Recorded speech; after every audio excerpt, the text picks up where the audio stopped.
అనుకున్నదొక్కటి అయినదొక్కటి అన్నట్లుగా ఉంది ఏపీలో కూటమి ప్రభుత్వం పరిస్థితి. వైసీపీ ప్రభుత్వం తప్పిదాలను ఎండగడుతూ శ్వేతపత్రాలు విడుదల చేసినంత సులభంగా పాలన సాగించలేమని టీడీపీకి ఇప్పుడిప్పుడే అర్థమవుతుంది. అధికారాన్ని చేపట్టి 2 నెలలు కావస్తున్న తరుణంలో కూటమిలోని ఇతర పార్టీలతో పాటు వారి సానుభూతి పరుల నుంచి టీడీపీకి తలనొప్పులు తప్పడం లేదు. ఒక పక్క నామినేటెడ్ పదవుల విషయంలో జనసేనతో పేచీ కొనసాగుతుండగానే ప్రభుత్వానికి హామీలు అమలు రూపంలో గండం ఖాయం కనిపిస్తుంది. ఇక తప్పును టీడీపీ వైపుకి నెట్టి జనసేన చేతులు దులుపుకునేందుకు ప్రయత్నిస్తున్నట్టు కూడా వార్తలు వస్తున్నాయి.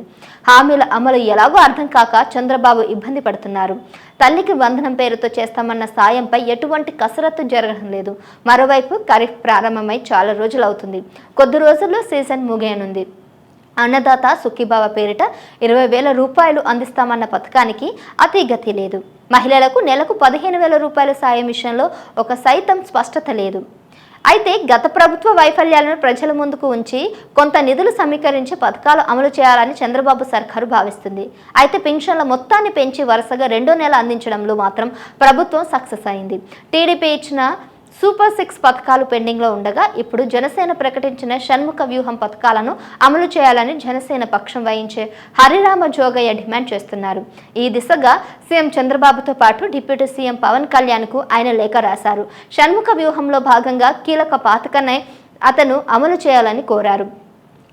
నిజంగానే జనసేన పరంగా పవన్ కళ్యాణ్ ఒక మేనిఫెస్టోను రూపొందించారు. దానికి షణ్ముఖ వ్యూహంగా పేరు పెట్టారు. ప్రతి యువకుడికి 10 లక్షల రూపాయల వరకు సబ్సిడీ ఇచ్చే సౌభాగ్య పథకం గురించి హామీ ఇచ్చారు. ఇప్పుడు అదే పథకాన్ని అమలు చేయాలని హరిరామ జోగయ్య పట్టుబడుతున్నారట. సంపద చేకూర్చే ఈ పథకం వెంటనే అమలు చేయాలని కోరుతున్నారు. ఒక టీడీపీ ఇచ్చిన సూపర్ 6 పథకాలు మాత్రమే అమలు చేస్తారా? షణ్ముఖ వ్యూహం మాట ఏంటి అని హరిరామ జోగయ్య ప్రశ్నిస్తున్నారు. ఉత్తరాల రచయితగా పేరొందిన హరిరామ జోగయ్య లేఖ రాయడం కొత్తేమి కాకపోయినా ఈసారి మాత్రం ఎవరి ప్రోద్బలంతోనే ఆయన లేఖ రాస్తారన్నది సంధించారనే ఆరోపణలు కూడా వినిపిస్తున్నాయి. ఏపీ రాజకీయాల్లో తనకు అనుకున్నది జరగలేదన్న కోపంతో ఉన్న హరిరామ జోగయ్యను ఇంకెవరో రెచ్చగొడుతున్నారని రాజకీయ వర్గాల్లో చర్చ నడుస్తుంది. పవన్ కళ్యాణ్ ముఖ్యమంత్రిగా చూడాలని కలలుగన్న జోగయ్యను పవర్ స్టార్ దగ్గరకు రానివ్వకపోవడంతో ఆయన బాగా కసి మీదున్నట్లు కూడా తెలుస్తుంది. ఎలాగైనా కూటమి సర్కారును ఇరకాటంలో పెట్టాలని డిసైడ్ అయ్యారని ఆయనకు వైసీపీలో ఒక బ్యాచ్ సలహా ఇస్తుందని టాక్ నడుస్తుంది.